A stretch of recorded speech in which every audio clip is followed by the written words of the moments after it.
2 రోజుల క్రితం మీడియాతో మాట్లాడా. నంబర్ 1 లై డిటెక్టర్ టెస్ట్ కి నేను రెడీగా ఉన్నా, ముఖ్యమంత్రి చంద్రబాబు రెడీయా అని అడిగా. చంద్రబాబు నాయుడు కొడుకు లోకేష్ రెడీనా అని అడిగా. దానికి సమాధానం లేదు. నంబర్ 2 నాకు కుటుంబం ఉంది, నాకు భార్య బిడ్డలు ఉన్నారు, నా భార్య బిడ్డలను తీసుకొని తిరుమల వెంకన్న దగ్గరికి వస్తాను. చంద్రబాబు నాయుడు భార్య లోకేష్ భార్య కుమారుడిని తీసుకుని తిరుమల వెంకన్న దగ్గరికి వచ్చి నేను నా భార్య బిడ్డల మీద ప్రమాణం చేసి చెప్తా నేను ఏ తప్పు చేయలేదని చెప్పేసి చంద్రబాబు నాయుడు లోకేష్ తిరుమల వెంకన్న సాక్షిగా జోగి రమేష్ నకిలీ మద్యం కేసులో ఉన్నాడు అని చెప్పేసి ఒక మాట చెప్పమని చెప్పారు.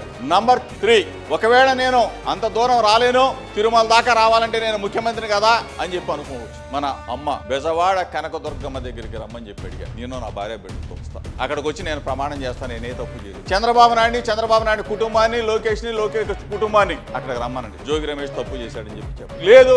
నంబర్ 4 నేనేంటి తిరుమల రావటం ఏంటి, నేనేంటి కనకదుర్గమ్మ అమ్మవారి దగ్గర రావటం ఏంటి అని చెప్పేసి చంద్రబాబు నాయుడు లోకేష్ అనుకుంటే నేనే మీడియా మిత్రులందరికీ చెప్తా ఉన్నా, చంద్రబాబు నాయుడు వినాలా, లోకేష్ వినాలా, తెలుగుదేశం పార్టీ వాళ్ళందరూ కూడా వినాలా.